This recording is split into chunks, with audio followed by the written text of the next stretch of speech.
Okay, so today is going to be a bit technical. Fortunately, there'll be a lot of what we're going to do today, which is just sort of a review of the process that we introduced and went over last time. We're just going to have that annoying factor of the fact that the group is non-abelian to deal with. And we're going to find a lot of interesting and surprising aspects of that to come out. But we will actually realize that the abelian case, which we did in our example last time, even the notation is going to be a little bit different, because the fact that everything was abelian really meant you didn't have to pay attention at all, that things don't commute, that they're matrices, all this, but this time we're going to have to take that into account. But here's just a really quick review of the story that I told last time, because this is really the framework for what we're going to do today. It's just the result's going to look quite different in some aspects. It'll look the same in others. But we started out with this Lagrangian, which is just the Dirac Lagrangian for a spin-a-half particle. It's a freely moving particle. And of course, we use this because this is matter. So matter is what these forces are going to interact with. And we notice that it's invariant under a local or under a global U1 transformation, which you can write as e to the iq phi, where q and phi are both constants. Now, I want to point something out before I go over the rest of this. It just so happens that because the spinors in this expression are complex, that you can automatically transform them by multiplying them by a phase, right? If the spinors in this expression were real, and you were dealing with a theory of real spinors, which don't exist to my knowledge, but anyway, then, well, in certain cases they do, but not in this case. You can't multiply a real spinor by a phase, because this brings in the complex part of the story. I mean, you can make this a purely imaginary number, or you can make it a real number. You can make an arbitrary complex number. But if you start out with reals and you multiply them by complex numbers, they're going to become complex. So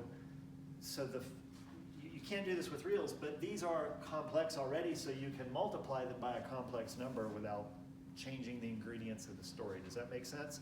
This is a very important observation, because what we're going to go through today, this starting point does not have invariance under the global transformation we want. So we're going to have to change that starting point a little bit, okay? But at any rate, continuing this story, we found that if we deformed this Lagrangian into this term, which is the original, plus this term, which is new, plus this term, which was the original, plus this term, which is new, then it turns out that this form of the Lagrangian is invariant under a local U1 transformation. That is, the phi in the exponent is now a function of where you are in space and time. And it turns out that the psi's transform with a factor of e to the iq phi, psi bar transforms with a factor of e to the minus iq phi, and then the a mu, which we have to introduce in order to make this thing locally invariant, transforms as a mu minus d mu phi. Okay? And then, so this term is sort of the redefinition of the derivative. Okay? But what's interesting is that this term introduces interactions between A and psi. That is, this is the interaction part of the theory. The gauge field A, which is the photon, interacts with the matter psi.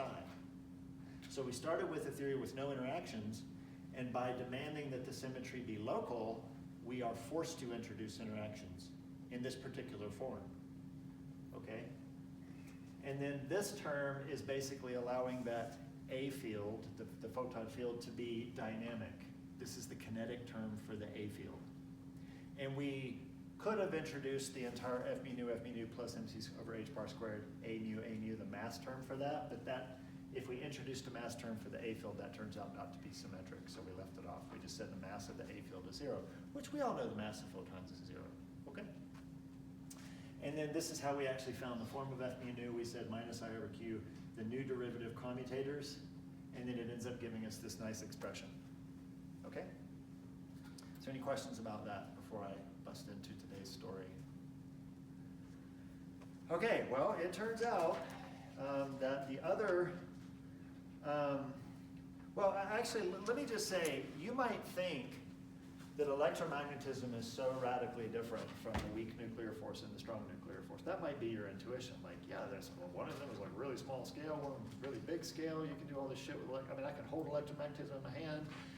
well, my hand's full of strong and weak nuclear interactions, obviously, but I can't really hold them and see them and do big things with them. And you might just think that those theories look totally different. They're just wildly different than electromagnetism. They're actually almost identical with one minor twist.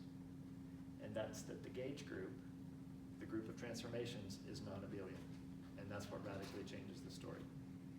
Okay, at least for the case of QCD. For the case of the weak interactions, there'll be another complication, which we'll talk about next time, okay? But let me just bust through QCD today.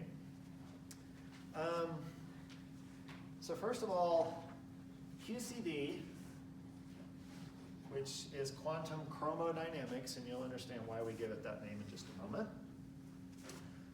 starts with a global SU3 invariance, okay?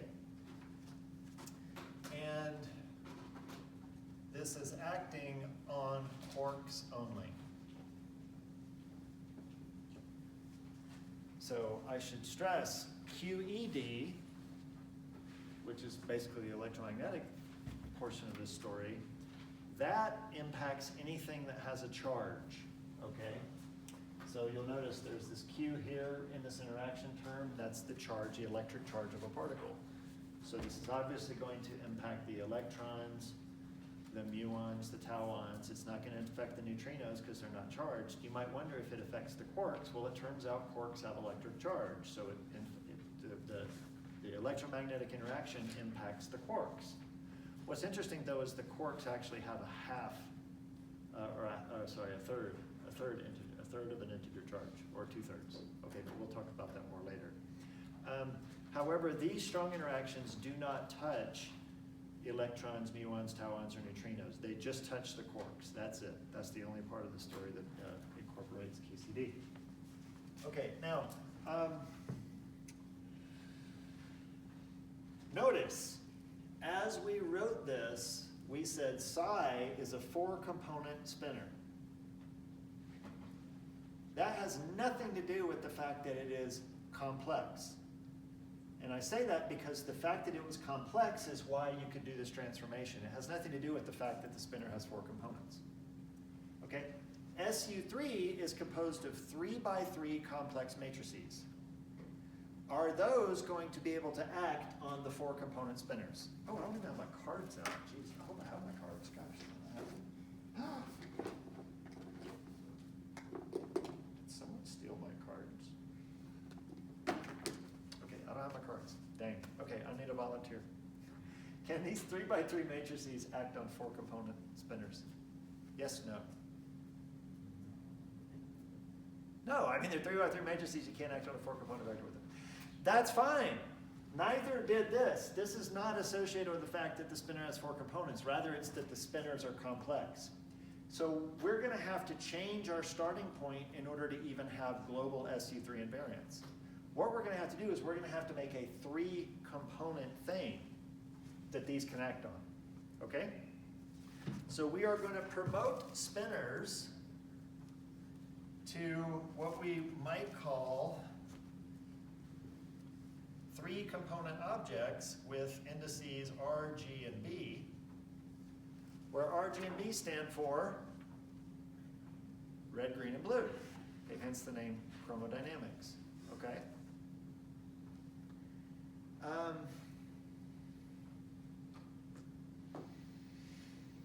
Okay, fine. Red, green, and blue. What are those? Well, those are the 3 charges which underlie QCD. Now I want to specify something. How many charges are there in electromagnetism? Just hold your fingers up. Do it. Do it. Now it is so interesting because I see 1s, 2s, and 3s. So there's no agreement. So somebody tell me why you're saying what you're saying. Just go for it. Positive and negative. And 0. I'm thinking that there's one charge axis that you can move along. Okay. That's why I said 1. Okay. Any others? the quarks are gonna be 1/3 and 2/3 charged. Yeah, it's weird. There's only one charge in electromagnetism. You can take different values of that charge, but there's only one charge. You can just take different values of it. So it is kind of like you said, it's an axis of charge and you can just take different values. When I talk about red, green, and blue, these are 3 distinct charges. They're not different values of the same charge. They are 3 entirely distinct charges. That's a very important notion to get straight from the beginning, okay? All right. Now, just to give you an example of how this is going to be applied, remember we've got 6 different quarks, up, down, strange charm, top, bottom. This will be the state of a single quark, maybe an up quark, okay? So I'm not talking about a red up quark and a green down quark. No, this is all an up quark. And that up quark has 3 possible charges associated with QCD. It's got a red charge, a green charge, and a blue charge, okay? So I can also write a down quark thing, and it'll have red, green, and blue, okay? All right.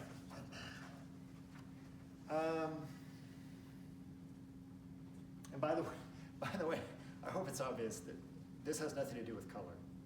Color is electromagnetism, right? It's frequencies of the light. This is just a very interesting name that was given a long time ago, but this has nothing to do with actual color, okay? It's just labeling. All right, so I just had to let you know that. Okay, so let's take our starting point. Let's say L, and maybe I'll go up here. So we're gonna say L is H bar C psi bar gamma mu d mu psi plus mc squared psi bar psi, where psi bar is I gamma 0 psi.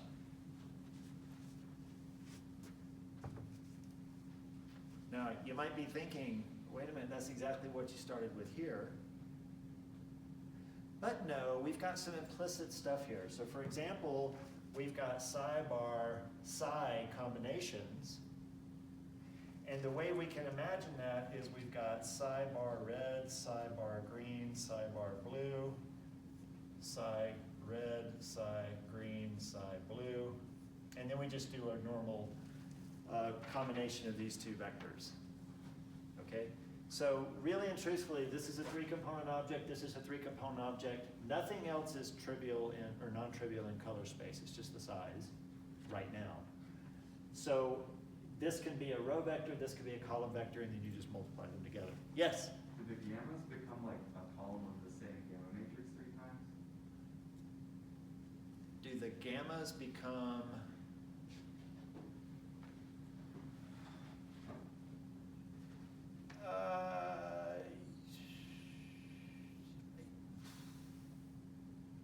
well, the way that, yeah, I mean, the way that I would read this is H bar C psi bar red gamma mu d mu psi red, or sorry, psi r, plus H bar C psi bar green gamma mu d mu psi green, right?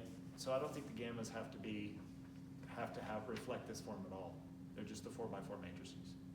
But it's the same gamma for each one. Oh yeah, it's the same gamma for each one. Sorry, yeah. You know, the gammas aren't changing at all. They're not at all interested in color. Okay. All right, now as we write this, you might or might not realize it, but this is invariant under the following transformation. Psi goes to psi prime, which is e to the minus I q over h bar, lambda dot phi times psi. Okay?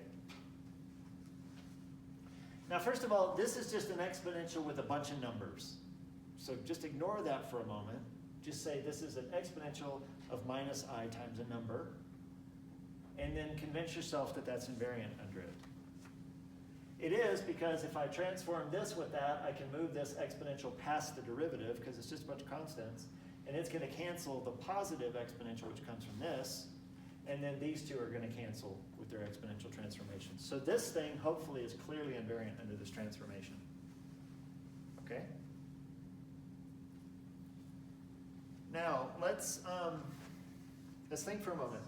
In our Lie algebra story, we said that a finite transformation can be built up from e to the I, and this is the exponential map, e to the I GA VA, where GA is a vector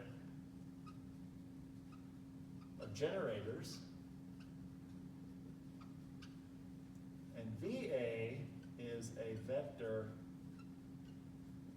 of parameters. That is, if we want to do a rotation in the xy plane by an angle theta, then we want the generator associated with this transformation, and then we want as its parameter theta. Okay? So we can imagine this is grxy times theta, and then we can do gryz times phi plus grzx times alpha. Okay? And that's what this dot product is meaning. Or sorry, that's what this combination is meaning. It's meaning you take a generator, which is a matrix in the space where these transformations are acting, and you pair it up with a scalar parameter. So I want to rotate by theta in the xy plane. I want to rotate by phi in the yz plane. So these are just numbers. These are the generator matrices. Okay? Now, well, let's see. So in our story so far, if this is our transformation, notice that lambda is basically playing the role of the generators.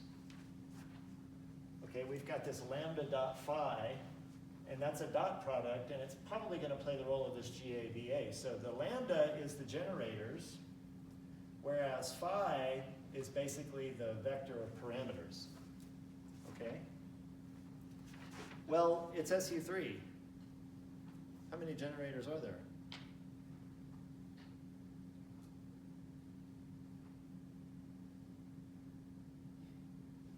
Who says 1? Who says 2? Who says 3? Who says 4? Who says 5? Who says 6? Who says 7? Who says 8? There are 8. SC3 has 8 generators. We counted these in class, I think. But anyway, there are 8 generators.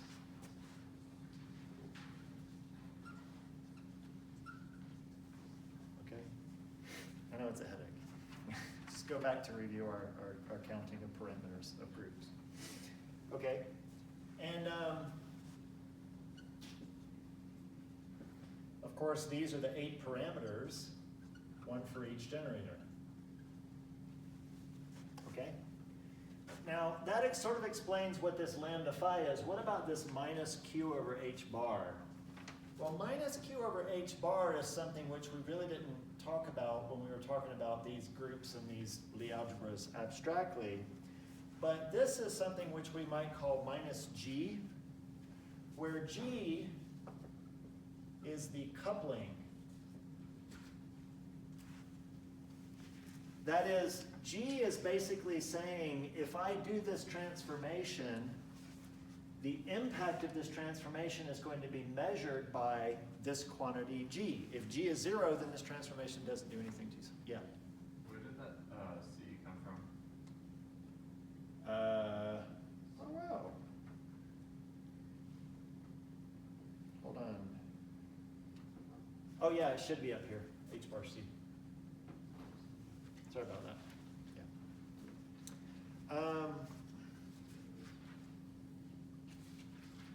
So you might wonder, well, hold on.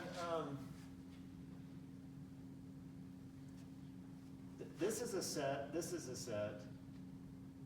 Are the G's different for each element of this? Is this a vector of couplings? And the answer to that is no.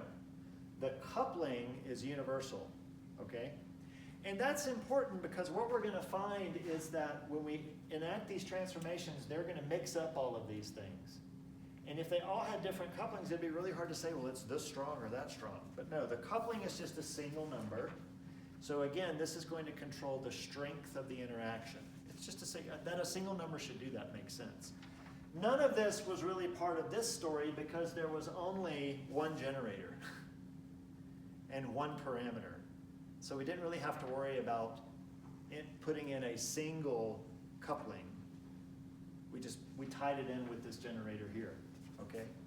But for this story, we need a generator, we need the 8 generators, the 8 parameters, but we need a single coupling that determines the strength. Does that make sense? Okay. All right. Okay. Well, we've got a nice start. Now it's going to get ugly. Really, really, really ugly. Okay. So we want to make this invariant. So if we want to make this invariant under psi goes to psi prime, which is e to the minus I g, and I'm just going to use g instead of g over h bar q over h bar c, lambda dot phi, where now I'm going to take the parameters to vary. So there's 8 of these, and now I'm going to let each of them be a function of where you are. Okay. Psi. I want to massage this into a form which is invariant under this. Okay? Now, well, first of all, as you should remember from this story, the problem with this transformation is exactly that derivative right there. Because if you put this in for psi, you cannot move this exponential past d mu. So in the same remedy that we had last time of redefining the derivative, we'll do the same this time. Okay? But notice when we redefined the derivative last time, we had to introduce a gauge field. How many gauge fields do you think we're going to have to introduce this time? Any takers? 8, exactly. Okay. If you think about it, we could do this transformation with lambda equaling the first of these generators, and then phi being the first component, and just do one generator, one parameter. And if we did this story, we would have to introduce this field in order for it to be invariant. And then we could do lambda equals lambda 2 and phi equals phi 2. And if we played out this story, we'd have to introduce a different one. So we'd have to introduce basically one gauge field for each generator. Does that make sense? Okay, so let's go ahead and write down what our proposal for the new derivative is. The old derivative is going to become the new covariant derivative.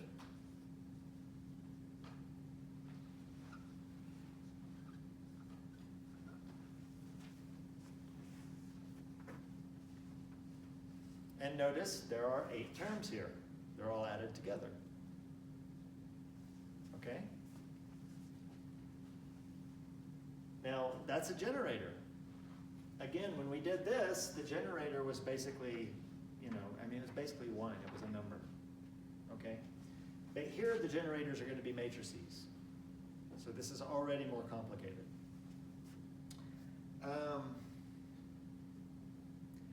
Okay, so now, this is the proposal of the new derivative, but what we want that new derivative to do, or to be, is what we call covariant. And this is actually an approach that you should have taken in your homework, but it's fine if you didn't. But in your homework, when you were doing that gauge theory for that real, or that complex scalar field, you had 2 derivatives to work with, because it was a quadratic in derivatives, right? This is only linear in the derivative. But in your homework problem, you had 2 derivatives. And so many people would redefine the derivative and then multiply the two things out and do all this nastiness. It turns out though, if you just get this covariance condition for one derivative, it automatically cures two derivatives. So let me show you what the covariant condition is. The covariant condition is that if I take the derivative of a spinor field and I transform it, then this transforms exactly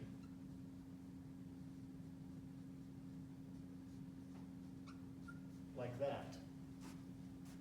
That is, when I use the new derivative, this capital D, and I do the transformation, it's like I'm pulling the exponential outside of the derivative, which you can't do if you just have this derivative, but all of this will fix it up. Okay?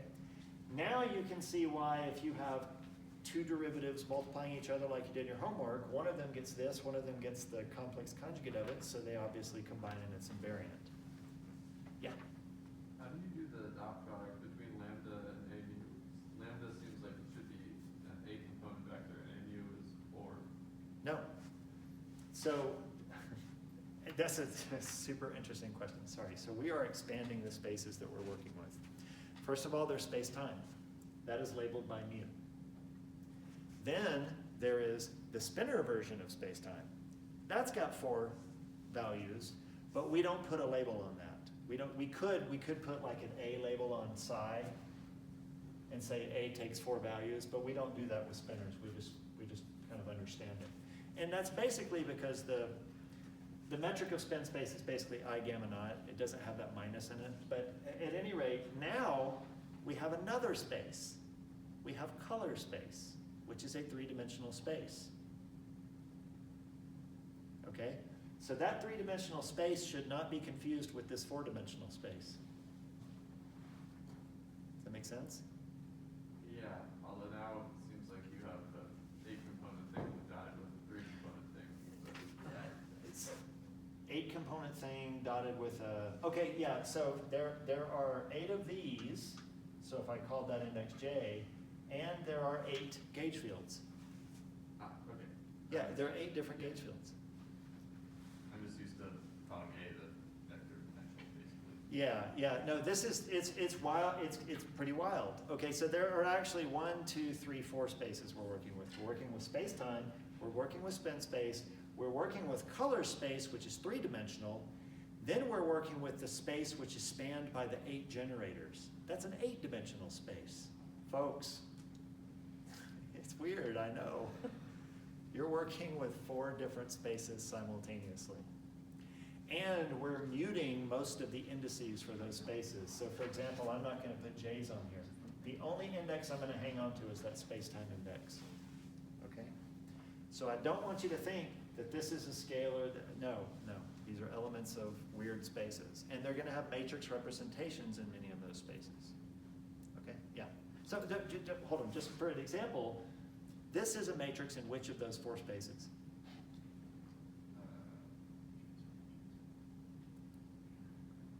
It's an 8-component vector in the one space, probably a vector in this color space, or the matrix in the color space. It's a matrix in color space. This is a 3x3 matrix. Because this is generating these SU3 transformations. The dimension of the generator has to be the same as the dimension of the group it's trying to generate. So this is a matrix in the 3x3 color space. It is a vector in that 8-dimensional generator space. And it has no space-time dependence. Okay? Sorry, yeah. And it's not a spinor. Well, Okay. So it doesn't make complete sense, but I'll accept it. Okay. All right. So yeah. Well, hopefully you'll get used to this because this is the story from now on with these non-abelian things. Okay. So let me scoot along. All right. So this is what we want from the introduction of this. Now, as we did this last time, we introduced a new derivative, and that new derivative involved this new field. We knew how we wanted this to be transformed, And we used the fact that we wanted the theory to be invariant to find out how this had to transform. That's how we got this weird transformation rule. Okay? So as you might guess, the unknown thing in here is how does this transform? So let's find out. All right? So we're going to have, maybe I'll go up here. So for this to happen, we're going to have d mu psi, which is d mu psi plus I g lambda dot a mu psi, go to d mu psi prime plus I g lambda dot a mu prime psi prime. Okay? And now I can take this and I can say, okay, fine, this is d mu e to the minus I g lambda dot phi times psi. I'm just replacing psi prime with its transformed version. Okay? And then this is going to be plus ig lambda dot a mu prime times e to the minus ig lambda dot phi psi. All I've done is I've replaced the psi primes with e to the minus I, and this should be a g, not a q. G lambda dot phi psi. Okay? Now let me just go ahead and distribute this. So I'll bump it over here. So this is now going to be d mu e to the minus ig lambda dot phi. We'll take that derivative and multiply it by psi.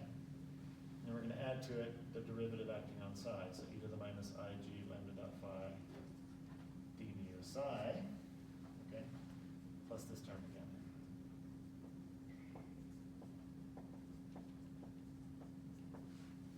All right?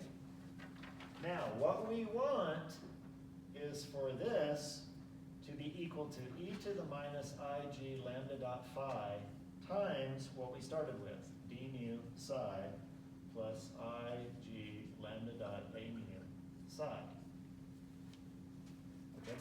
This is what we started with. And for this derivative to be covariant in this sense, this expression should just become this. From setting this equal to this, we can figure out what the transformation of a mu prime is. This is exactly what we did in this story. Okay? So we just changed the derivative, write out the full expression with that new derivative, transformed, and this a mu prime is the transformed version of a, which we do not know yet. But we say we want it to give us this. Because if it gives us this, this will be invariant. And now we can set this equal to this, and we'll find that a mu prime, well, it's interesting. It's actually not a mu prime, rather it's lambda dot a mu prime, is equal to e to the minus I g lambda dot phi, lambda dot a mu, e to the I g lambda dot phi, plus I over g d mu, e to the minus I g lambda dot phi, e to the I g lambda dot phi.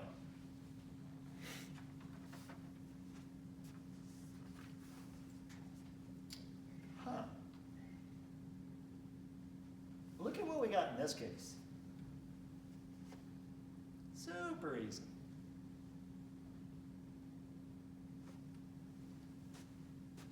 Not so here.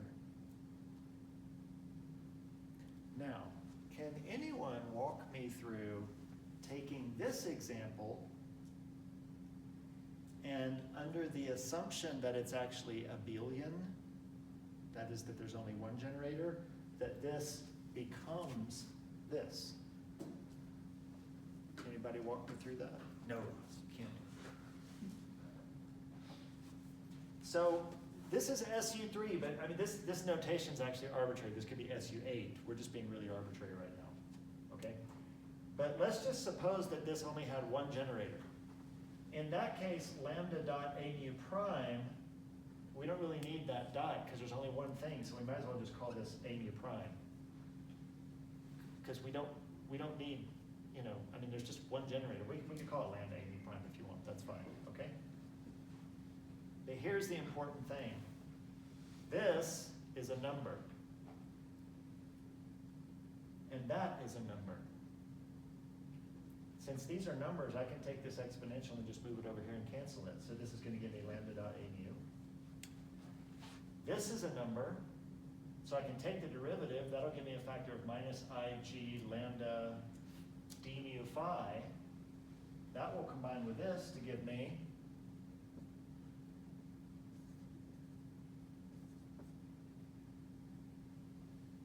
and g's cancel, lambda's cancel, lambda. Okay? At any rate, what I hope you see is that if you only had one generator, these exponentials suddenly become numbers and you can move them around. And this will simplify to this story because you won't need the lambda anymore, okay? But it is because the lambdas are 3 by 3 matrices and they don't commute.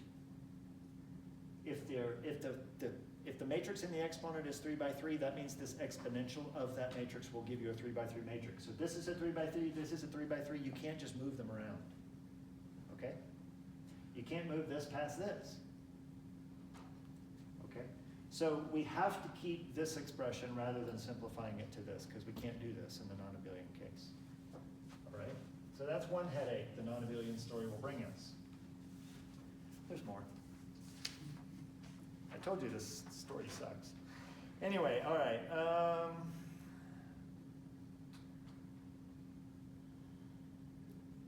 Well, first and foremost, notice that in our new Lagrangian, we're going to have the following term, IG h bar c, psi bar, gamma mu, lambda dot a mu times psi.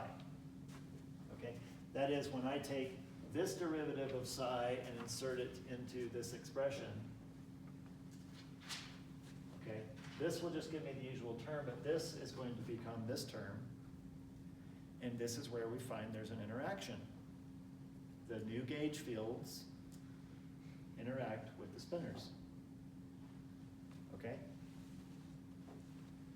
This is the interaction term which describes quantum chromodynamics, the strong interaction. Okay? It looks a lot like this guy, except that in this case, there's just a number there. Here, it's more complicated. Okay? But let's press on, because the next step we know is that you change the derivative, it makes the theory invariant under the local transformation, and in the process introduces an interaction. But at this point, A mu is a background. It can't change. In order to let A mu change, you have to give it a kinetic term. So we need to give these 8 gauge fields a kinetic term. Talk about ugly. I'll just go ahead and tell you, it ain't gonna be this. Well, it's actually gonna contain this, but more. And this is an interesting part of the story. So I'm going to actually erase this. Does anybody need this? Okay, I'm gonna erase this so I can flesh out this part of the story because the conclusion is actually rather radical. And it might or might not be something you've heard of. Okay, so once again, we're going to start with this expression, F mu nu, F mu nu. So this is the Proca Lagrangian with the mass equal to 0. This is basically the kinetic term for a vector particle, a particle of spin 1. Okay, and we know that these A mu's, they have spin 1. Okay. So this is what we want to add to the Lagrangian, but what we've got to do is get our expression for F mu nu. So for F mu nu, we get that by taking minus I over G d nu commutator acting on psi, okay? So here's our d nu derivative, and we just want to take the commutator of it. Here we go. It's going to get ugly. Minus I over G d mu plus ig lambda dot a mu d mu psi plus IG lambda dot A nu psi. Nope, hold on. Yeah, it's a nu. Okay, oops, bracelets flying off. Just squint your eyes, just make sure this makes sense. The overall space-time index in here is a mu, and the overall space-time index in here is a nu. Make sense? So that's the mu nu version, and now we want to basically reverse these and subtract them. Okay? So now we want plus I over G d nu plus IG lambda dot A nu d mu psi plus IG lambda dot A mu. That's all I have to do is swap those indices. Okay? Well, let's do it. Now we got these things, we can multiply them out, and we're going to find the following. Minus I over G d mu psi plus I over G d mu psi plus lambda dot A nu d mu psi plus lambda dot A mu d mu psi minus lambda dot A nu d mu psi minus lambda dot A mu d mu psi plus d mu lambda dot A nu psi minus d nu lambda dot A mu psi plus IG lambda dot A mu lambda dot A nu psi minus IG lambda dot A mu lambda dot A mu psi. Okay? Yeah, I'm just multiplying things together and writing all the time. Any good news there? Might see some good news? What about this and this? Do they cancel? They do, because you can always swap partial derivative. What about this and this? What about this and this? Holy crap, the whole expression is zero. No, I'm just kidding. No. These are going to live. Those are going to live. Okay, so it turns out we can write this as, kids are so funny, d mu A lambda dot A nu. So you act on psi, and you just have to put in this psi to act on because they're derivatives, and derivatives can't just hang out, they have to act on something. Once you've got this expression, you can erase all the psi's. Because remember, the f mu nu is just this term. It's not, it doesn't, so see what I've got written here? The f mu nu is not acting on psi, but anyway, that's a detail we'll talk about if you want to talk about it. But anyway, d mu lambda dot psi, so this term right here, minus d mu lambda dot A mu.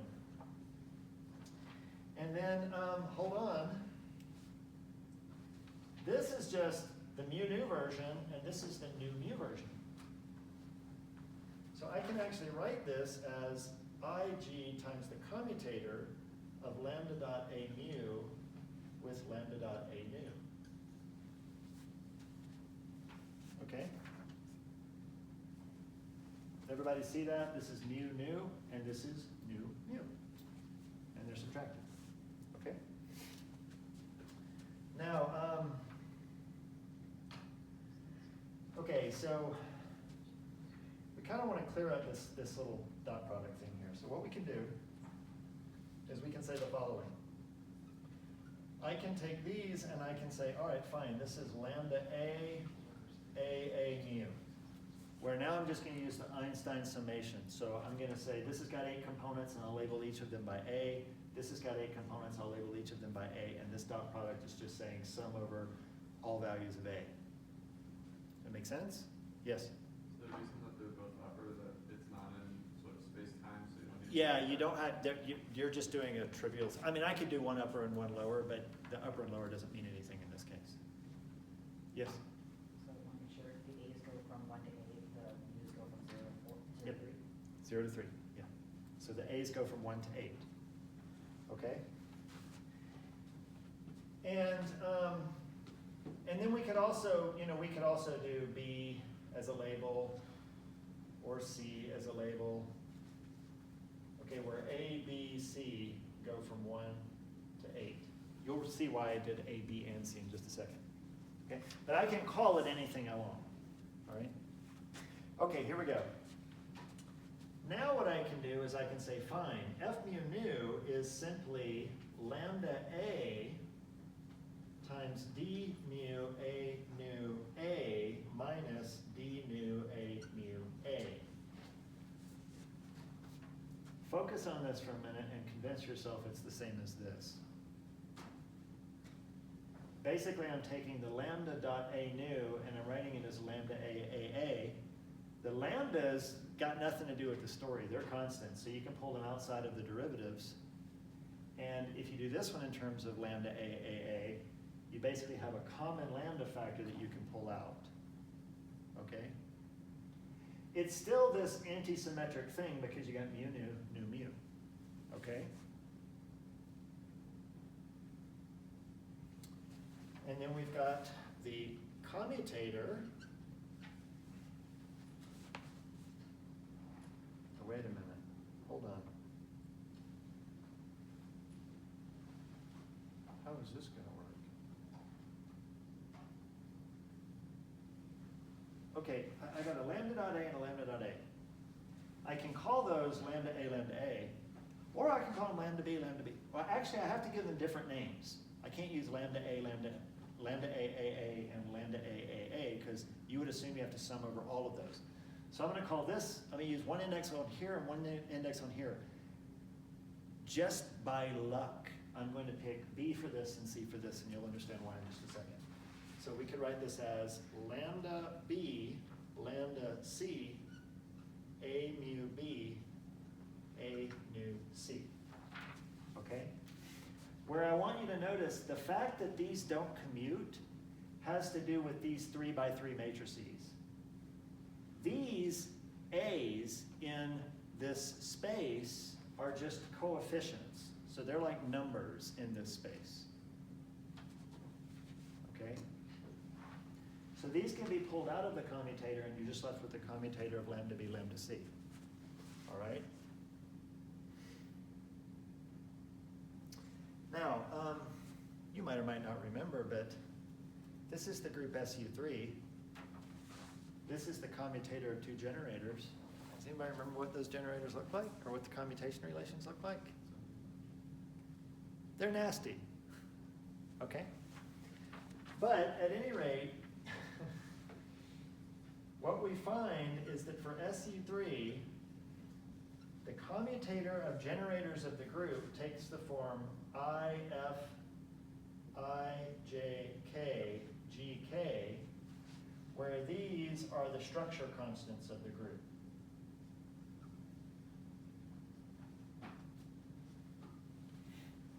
Okay? Well, these are basically the generators of the group, so we can replace this with lambda B. Lambda C commutator is IFABC lambda A.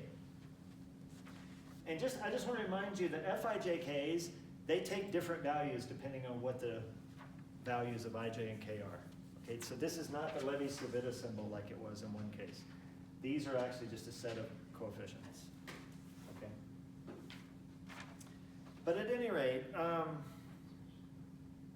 that means, of course, that I can now, and I'll just, we're going to come over here, arrow. Now what I can find is that my F mu nu expression becomes lambda A d mu A nu minus d nu A mu A minus G F A B C lambda A B mu A C nu. Okay, let me erase this arrow.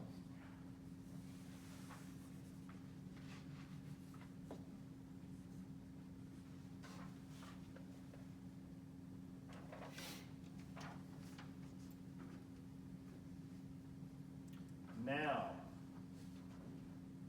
can anybody tell me why I chose B and C? Why, for these things in this commutator, did I choose these indices to be B and these indices to be C? because when I take the commutator of lambda with lambda, I get coefficients times lambda A, which is the same as the lambda there. You see that? Okay. So what we can do now is we can say F mu nu is lambda A times F mu nu A. All right? Where F mu nu A is just this minus this without the lambda A.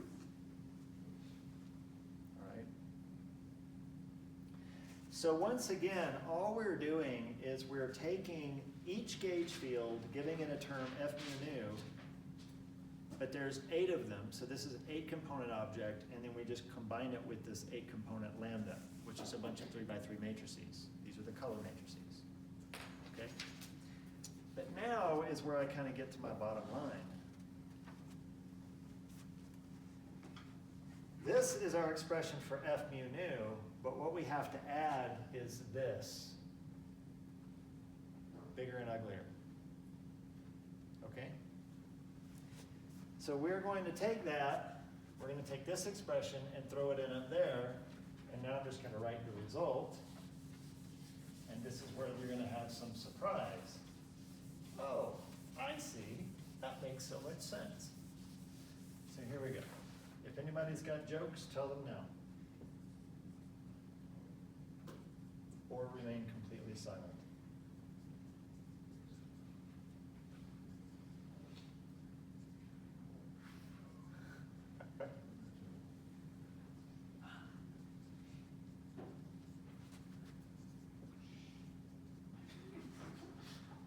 Oh, we're gonna laugh. You kids.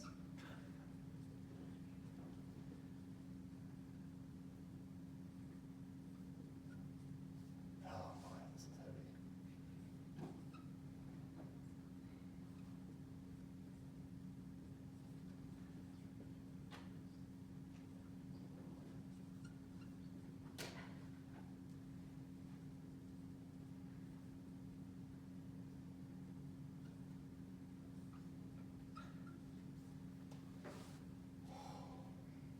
All right, so now I'm going to multiply all this out. 3 by 3, Jesus, this is huge. Okay, so I'm going to collect some terms. Please, no jokes. I don't want you laughing at this. Normally when I do that in class, somebody tells a joke. You guys got to tell a joke. Okay, fine, don't tell jokes. Just watch me. I know I'm good at this. I'll put some sachet into it. Sorry. I hate this. I wish I could just go, shoo, and it all appears on the board, but this is not PowerPoint. This is me writing on the damn board. Anyway, D, nu, A, minus G over 16 pi, F, A, D, E, A, D, mu, A, E, nu, times D, mu, A, minus D, mu, A, minus G over 16 pi, F, A, B, C, A, mu, B, A, mu, C, D, mu, A, minus D, mu, A, plus G squared over 16 pi, F, A, B, C, F, A, D, E, A, mu, B, A, mu, C, A, mu, D, A, mu, E. Okay? All right? Yeah, thank you. I got it written down. Nobody told a joke. Nobody told a joke. Didn't you hear the one like, why did the chicken cross the road? No, sorry, why did the chicken fall out of the tree? Because it was dead. Why did the gorilla fall out of the tree? It was stapled to the chicken. Why did the rhinoceros fall out of the tree? Stable to the gorilla. You got hit. Say it again? Stable to the gorilla. Peer pressure. Anyway, so here we go. First of all, let's look at this term. What does that look like?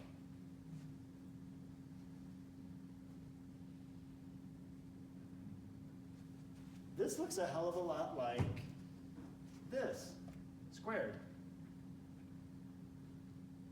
So notice, even though this story is not abelian, it contains this abelian part of the story. Okay? It's all of this junk, which is new and interesting. But are you ready for this? Once again, these are the kinetic terms for the gauge fields. The gauge fields in this case are called gluons. Just like we call the gauge field for electromagnetism the photon, we have 8 gluons. However, what kinds of terms are these? 1, 2, 3 gluons multiplied together. 1, 2, 3. 1, 2, 3, 4. What are those gluons doing? They're interacting with each other. What we have discovered is that unlike electromagnetism, where photons do not interact with other photons, period. For the case of SU3, the gluons interact with each other. Remember what I said? Terms in the Lagrangian greater than quadratics are always interactions. This has 3, this has 3, this has 4. They're interactions. Okay?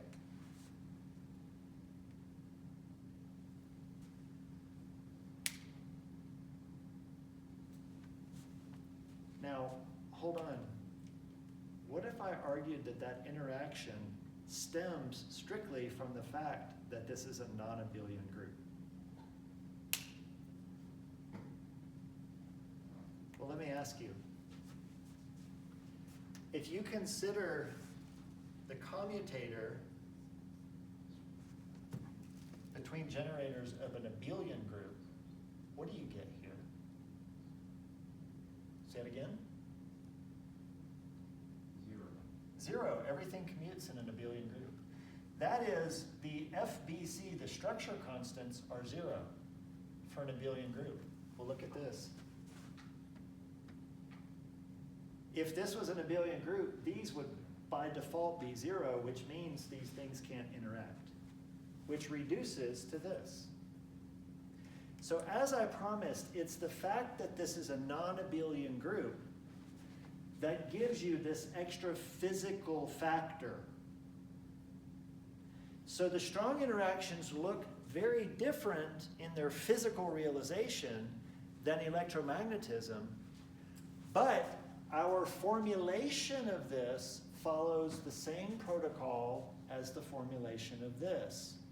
The only difference is this group is not abelian versus abelian. Okay? After spring break, we'll start learning how to do calculations using the Feynman diagrams. And these interactions between gluons are going to play a very important role there. Okay? In fact, and this, let me give me a second to tell you this so that we don't have to talk about strong interactions anymore. There is a nice way to think about what these gluons are doing in that story. So for example, what we can say is that an interaction is given by this, okay? Where if this psi is basically psi red, psi blue, psi green, psi blue, I can't remember the order. No, I do blue and then green. But anyway, blue and then green. And then psi bar is psi bar red, psi bar blue, psi bar green. Then this kind of interaction term, for example, if I use one particular generator, say 0, 1, 0, 1, 0, 0, 0, 0, 0. Okay, that's just a generator.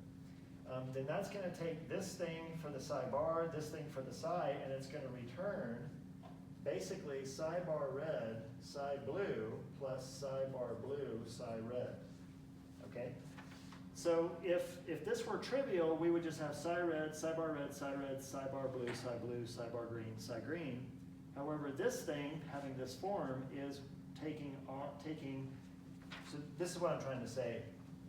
basically what this operator is doing is it's taking the red from psi and it's turning it into a blue. And it's taking the blue from psi and turning it into a red. Now, how can you do that? Well, you can do that by saying, I want to take psi blue, or sorry, psi red. You'll understand what I'm getting at in just a second. I want to take the psi red element of this and turn it into a psi blue. And I want to take the psi blue element of this and turn it into a psi red. So the way that you can do that is with a gluon, which has the colors blue, anti-red, or the colors red, anti-blue. Because if I have a gluon with blue, anti-red, it's going to annihilate with this red. The red's going to disappear, and I'm going to be left with blue. If I'm going to take the red and the blue bar, it'll hit this psi blue. The blues will cancel, and I'll be left with a psi red.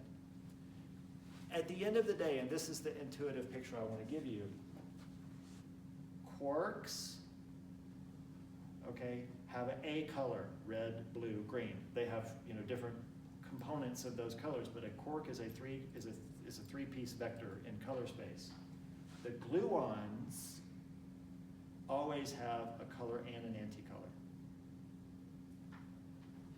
Okay? That's the way you can think of what the gluons are. They're always a color and an anticolor. And then the interaction that they're mediating is basically taking elements of the color and canceling them with their element of anticolor and replacing it with a different color. Okay? We'll go through the details of that more when we're actually doing calculations. But this picture will develop way more when we're actually doing Feynman diagram calculations, because that's where that picture is really going to simplify the story. Okay? I just wanted to get it out there now so you could digest it. Any questions? All right, let's get out of here. Can't wait to see you guys without your masks on. If you don't wear one.